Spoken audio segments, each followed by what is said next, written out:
Yo, yo, yo, what up? It's your boy G.O.D. back in the building with the First Word Downs.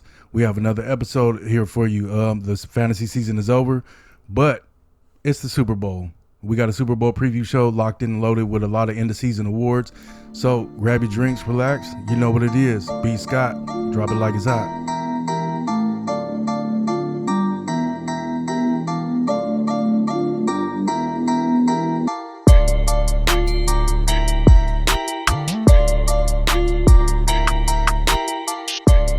What is going on, everybody? Welcome back to the First Word Downs.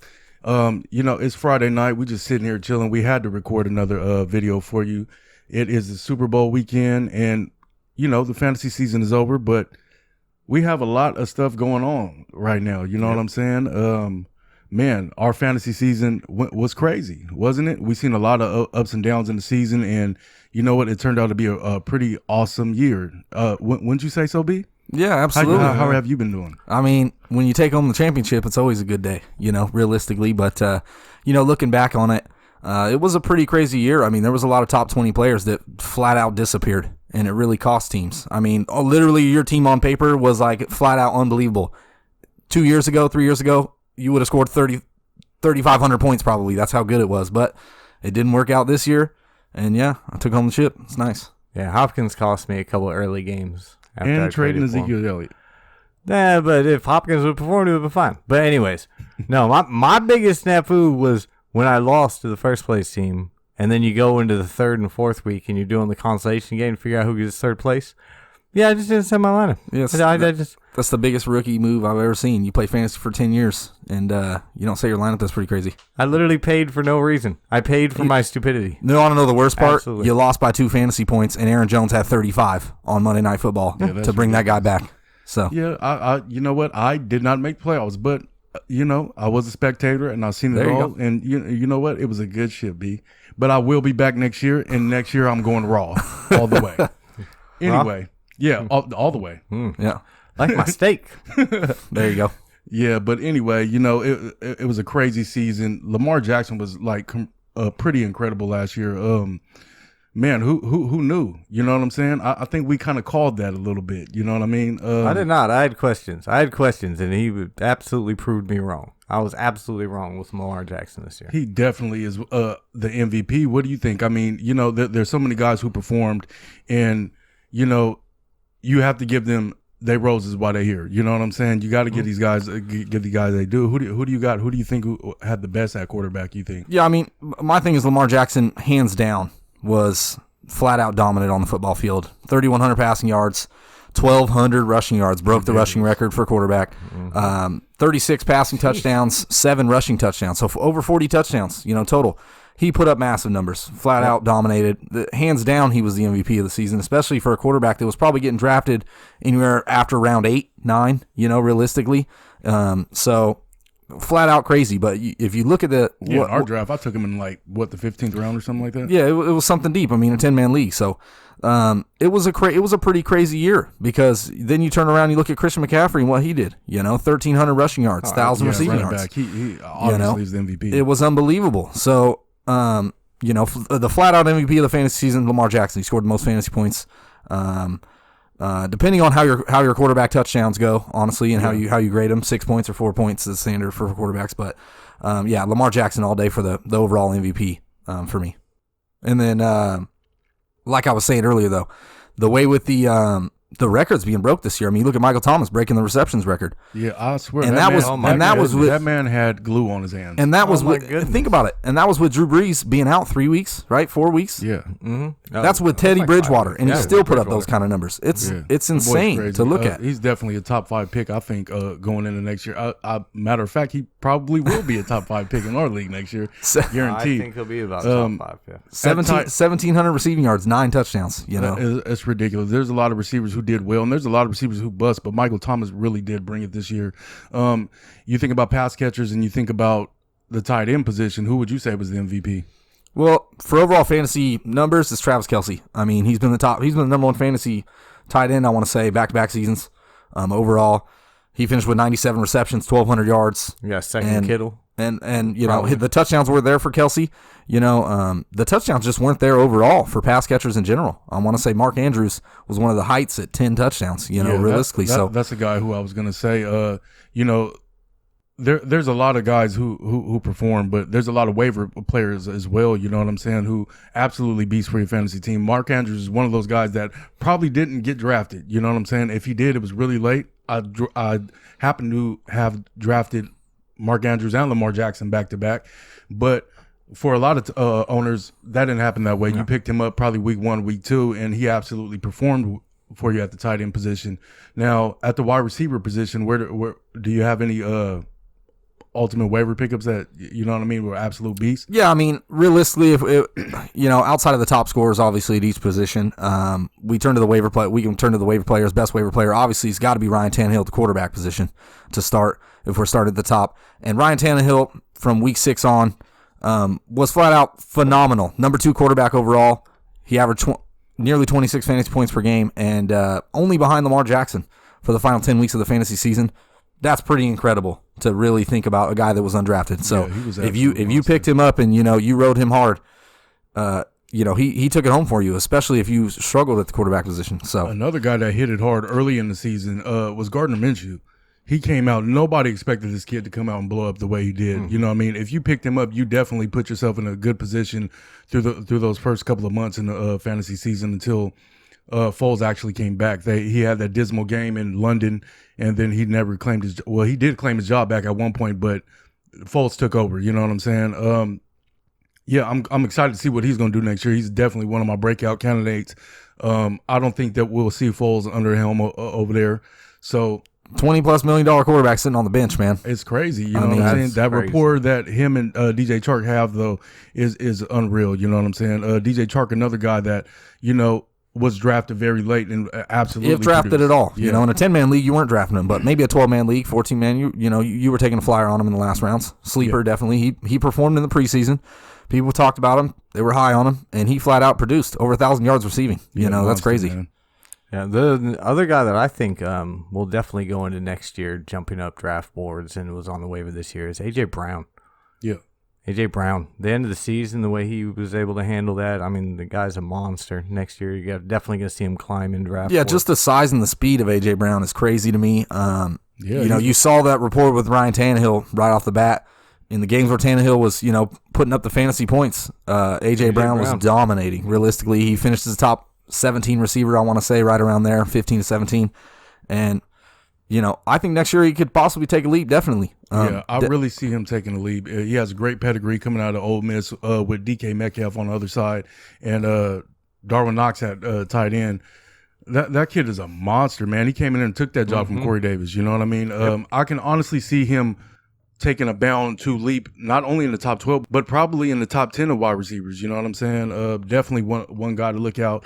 Probably will be drafted in the 3rd to the 4th round. You know what I'm saying? I don't see guys taking a 2nd round flyer on him. You know what I mean? But yeah, he's one of those guys that absolutely produce. But now at running back, there were a couple of guys at running back who surprised a lot of people this year. Off the waiver, who's your number one, you would say? Well, I would like to say Carlos Hyde, first off. Carlos Hyde, you know, he was on, I want to say, 2 or 3 different teams before the season even started, realistically. I mean, he started with the Chiefs, played a game or 2, moved to the Texans, and he had 1,000 rushing yards on the season. Now, especially a guy that, he didn't blow you out of the water with stats. He really didn't for you when you started him in your fantasy lineup. But if you were a team that drafted high on wide receiver, you know, you took chances on running backs, and you happened to waiver Carlos Hyde, man, he was taking it home for you. You know, realistically, he would get that 10 points you needed. So Carlos Hyde was huge for me, especially off the waiver. Like I said, over 1,000 yards. So another running back, Raheem Mostert, man, over the last 7 weeks. Yeah, he was absolutely flat out dominated. I mean, he averaged nearly 17 fantasy points per game, and finishes nearly the RB20, RB21 in our league. So, and that's for a guy that did pretty much one solid game in the first 10 weeks, you know, really took it home with that back half when you needed him, especially in the playoffs. So the running back position, best waivers, those guys for sure. 2 guys that I absolutely loved this year who didn't actually absolutely dominate, But when they was given their chances, they just completely blew up in that Arizona Cardinals offense. Is Kenyon Drake and Chase Daniels. I'm telling you, next season, going into next season, if Kenyon Drake is still there, if he re-signs, I see him as a top 10 running back. I really do. Him or Chase Edmonds, whichever one. You know what I'm saying? Those guys are killers in that offense. You know what I'm saying, with Kyler Murray. Yeah, Kyler Murray too. And, realistically, if you're looking at, predictions going into the next season, Kyler Murray is right on that 10 spot at the quarterback position. He can move up a couple spots, with the way his legs were getting underneath him, and he was really starting to come on at the end of the season. You saw his fantasy numbers start to increase as the season progressed. So yeah, he just looked like a rookie at certain points last year, and you could tell. Well, he started to pick it up. Yes. You know what I mean? And he started to get more comfortable running the football. I mean, realistically, early in the season, you could tell he wasn't out in the open field running the football. He was running towards the sideline and running out of bounds. Yeah, he didn't take any chances. It was just game speed. He's definitely smaller. Yeah. He's on the smaller side of quarterbacks. So, but once he gets comfortable with what he can feel out, I think he could be up there with Lamar Jackson having close to 1,000 rushing yards personally. Yeah, I believe so as well. There's a lot of guys who performed this year. We can't obviously name them all, but I know some guys who did not perform, who should have, that will easily bounce back next year. You look at Ben Roethlisberger coming back next year. I think Juju Smith-Schuster is a prime candidate to bounce back next year. Just in that offense. That offense is prolific for their number one receiver. You know what I mean? Deontay Johnson is showing flashes that he will be great as well. What I like about Juju definitely being able to bounce back, and he'll probably have a lower draft grade. People are going to be a lot lower on him. The quarterback play was terrible for the Pittsburgh Steelers all year long. Yeah. It was a surprise they got to 9 wins. Realistically, that defense took care of business, plain and simple. Big Man ain't retiring yet? No. He said he's staying? Absolutely. And if he comes back and he's healthy, I think Juju could easily have a 1,000-yard season. I mean, if he's healthy. And as a wide receiver that you were taking in the second, third round that you could probably get in the fourth round next year, I would take a chance on him. Yeah, another guy I would take a chance on is Odell Beckham Jr. This guy's prolific at the sport, just a gifted athlete, none like we've ever seen in the sport, period. Under Freddie Kitchens, that offense was terrible. Yeah, for what they had, it was not. Yeah, he was terrible. Baker was terrible. They just couldn't get it going. I think he bounces back in a big fashion next year. It's going to be crazy in that AFC North. You know what I mean? They have a pretty tough division, but I think OBJ is a prime bounce back candidate. Yeah, absolutely. Yeah, Matthew Stafford also was another one at quarterback. I think he will reemerge in the top 10 next year. You will have a healthy Kerryon Johnson. Kenny Golladay is an absolute monster. They still have Marvin Jones. I really think that Matthew Stafford will be back in the top 10 of quarterbacks next year. Yeah, and T.J. Hawkinson, second-year tight ends always tend to, take a big leap. So T.J. Hawkinson has definitely showed flashes of great play. Tiny little flashes. Well, and then games of I am nowhere.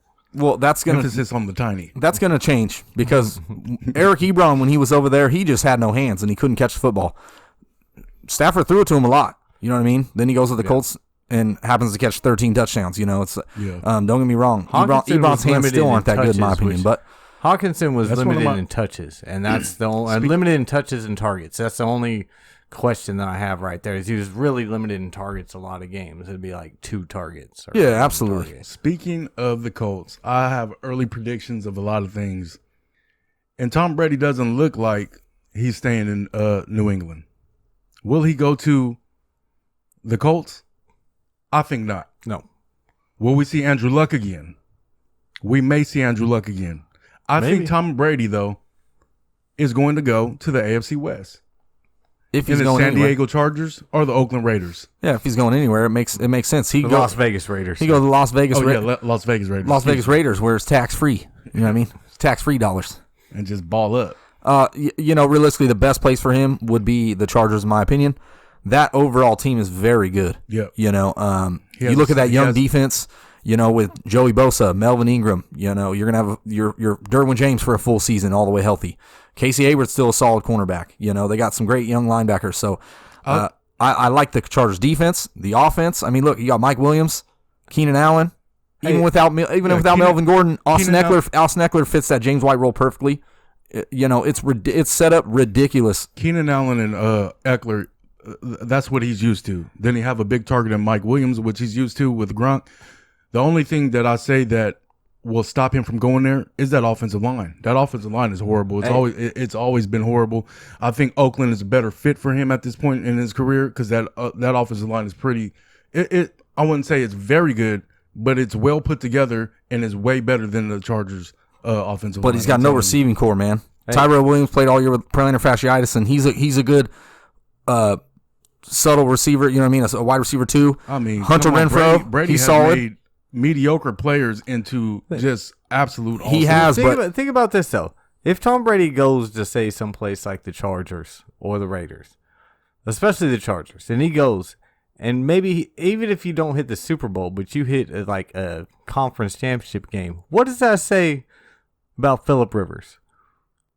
Like instantly, what does that say about Phillip Rivers' legacy? I think that says that he has had a great career there. He is a Hall of Famer. But he ain't that dude.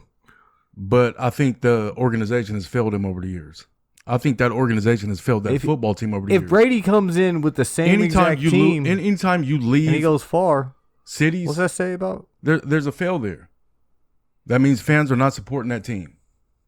Yeah, it's hard to play in a stadium where you don't even got home fans. If you look at the whole Melvin Gordon situation, the ownership is failing that team. What I'm saying is if Tom Brady comes in with the same team that the Chargers have now, the same team that Phillip Rivers had, and he doesn't win a Super Bowl. And maybe not even win a Super Bowl, but even gets to a conference championship with that team in his first year with that team, what does that say about Phillip Rivers? Because Phillip Rivers has failed a lot early in the playoffs. First off, Tom Brady has 6 Super Bowls. Phillip Rivers has 0. So Phillip Rivers is a great quarterback. Don't get me wrong, but he's not Tom Brady. Absolutely not. Plain and simple. Tom Brady in his career has never turned the ball over that much. Period.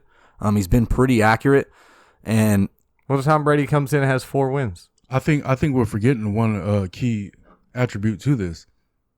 Phillip Rivers ain't never had Bill Belichick either. Yeah. As I said, what if Tom Brady comes in and has 4 wins? All I know is What's that say? Tom Brady is a San Mateo boy. He's a Bay boy. What if Garoppolo fails miserably and goes to the San Francisco 49ers? No, that's not going to happen. Ooh, that's never going to happen. That would be ridiculous. Now, Brady to me has lost a step a little bit. He's still an above average quarterback, plain and simple. So he would fit on any solid roster. He's a smart man. It would make no sense for him to join a team that was subpar at all. And I think the Chargers really just played down to their opponents and didn't play to where they should have been. I think the only component in the Raiders' whole game is that they don't have a quarterback. Yes. You mean Derek Carr ain't the truth? I say I say at number 12 or 19, if Tua's there, they take him. But that's my opinion for the Raiders. They need a big receiver. Don't get me wrong; they're going to take a receiver. I really think Tua is a prime candidate. He's dope. He's going to come out in the draft, and I think he don't got it at the NFL level. I think they should take Jalen Hurt and just wish Derek Carr a farewell. Yeah, to be honest, I think Derek Carr his time is up, in my opinion. You saw what you got from him, and it is what it is. That's pretty much where he's at. I don't see him progressing anywhere from where he's at. Nope. And that's not taking you to a Super Bowl anytime soon. So nope. Yeah, it's sad that they never even. I don't know. Did the Raiders get to the playoffs in Oakland in their tenure there? No, they missed it by 1 game. That's so missed crazy. it by 1 game. That's so crazy to me. Speaking of the Bay Area, we got them San Francisco 49ers. They in the Super Bowl against Kansas City.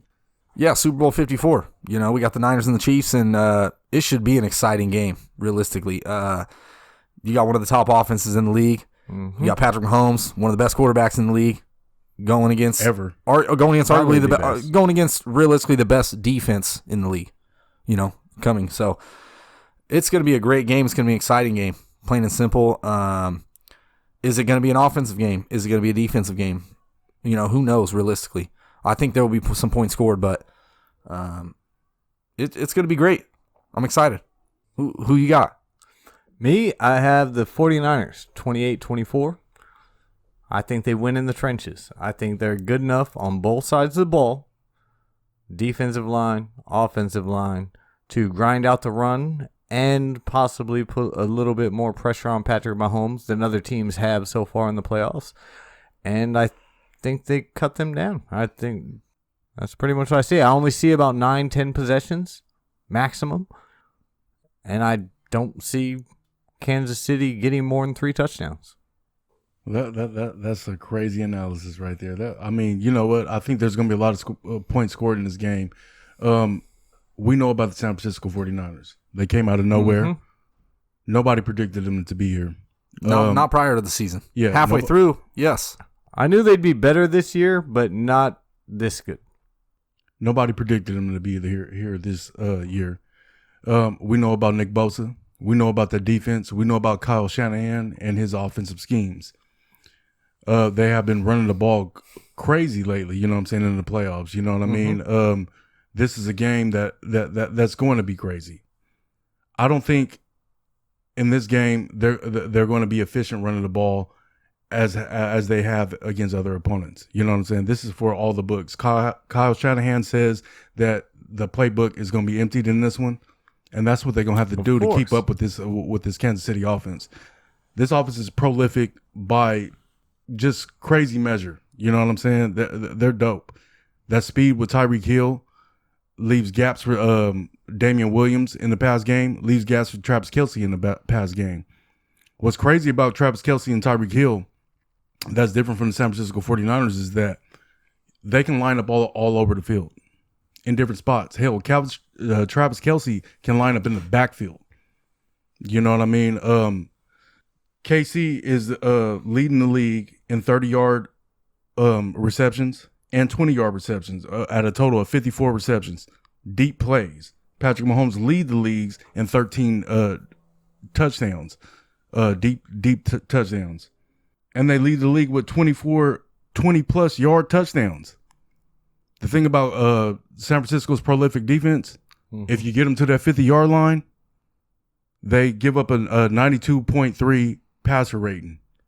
You know what I mean? They give up a lot of touchdowns if you get them to that point.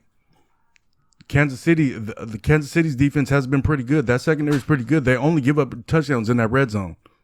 You telling me that a team in San Francisco 49ers that does not throw the ball much.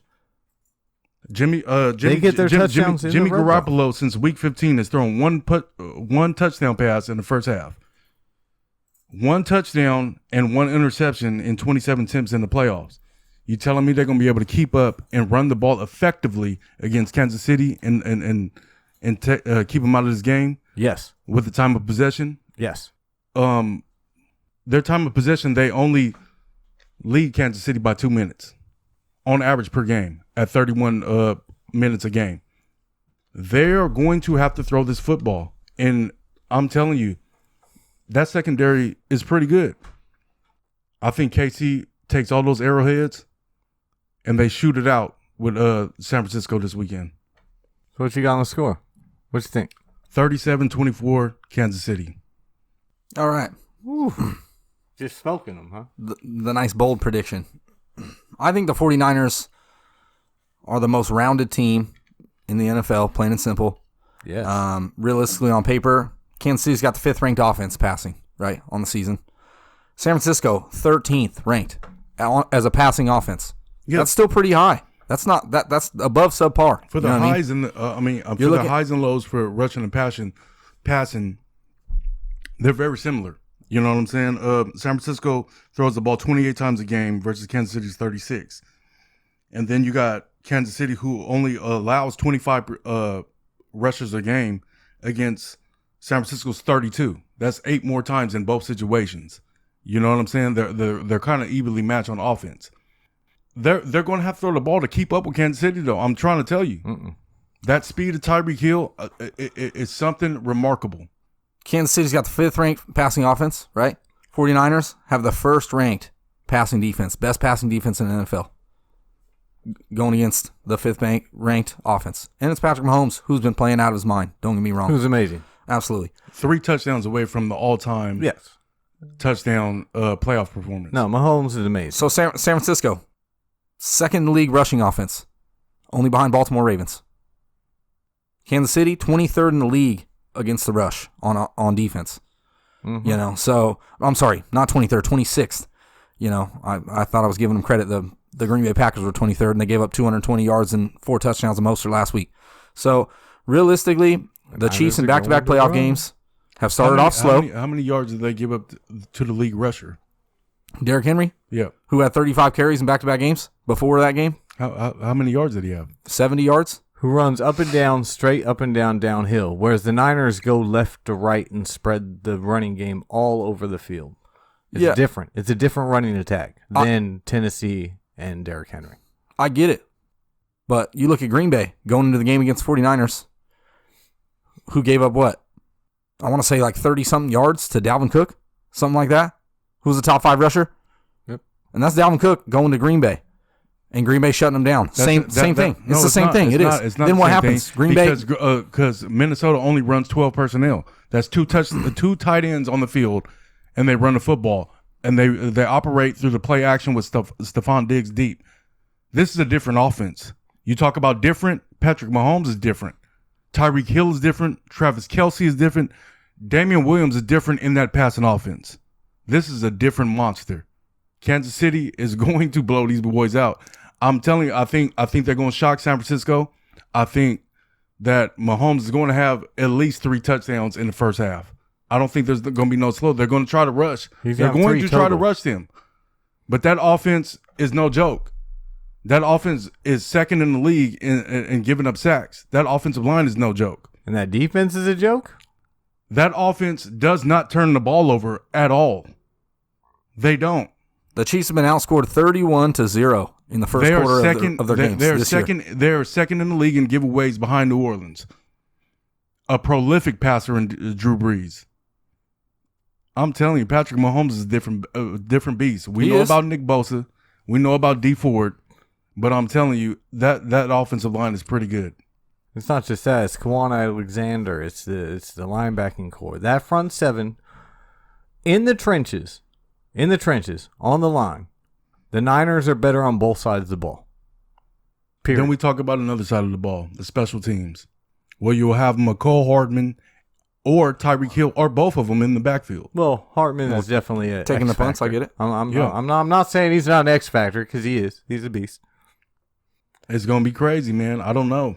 You know what I mean? I don't see nobody. San Francisco do not shadow any of the wide receivers. You know what I'm saying? There's no way to shadow Tyreek Hill anyway. He's too fast, plain and simple. You play coverage. Sherman has been playing absolutely incredible. You know what I'm saying? Give it to him. I give it to the defense. I give it to the Niners. I'm not saying the Niners suck. I think they're both two very evenly matched teams. You know what I'm saying? But as far as offensive, it's a no-brainer. I don't think they're evenly matched.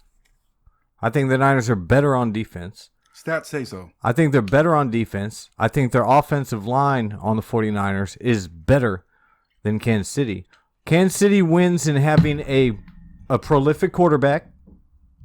Granted, Mahomes is a beast. A prolific passing game. And a couple of monsters in the receiving game. In Hill, Watkins, those guys. They all have speed. So, but I think it's one in the trenches, in the line, and I think the Niners are better on both sides of the ball. Kansas City struggled early on in games. It's shown in the playoffs. Over the last 6 weeks of the regular season, the Chiefs didn't play a above 500 team where Mahomes was so great. Then you look at who they played in the Houston Texans, who honestly wouldn't even led their division if Ryan Tannehill started the whole year, in my opinion. And the Tennessee Titans, who are definitely coming in hot, but did have to play on wild card weekend. And, you know, you might have seen some fatigue, especially from Derrick Henry, averaging over 30 carries a game in both those games. So, you know, if the Chiefs start off slow and the Niners get up, in my opinion, the game is over. I don't see the Chiefs stopping the 49ers offense. And yes, the Chiefs can score in bunches. They don't even need a lot of clock. They don't need a lot of possessions. They don't. They could have 18 minutes of ball control and score 30 points. That's how fast that offense is. Now, do you say the Niners defense are best at stopping the run?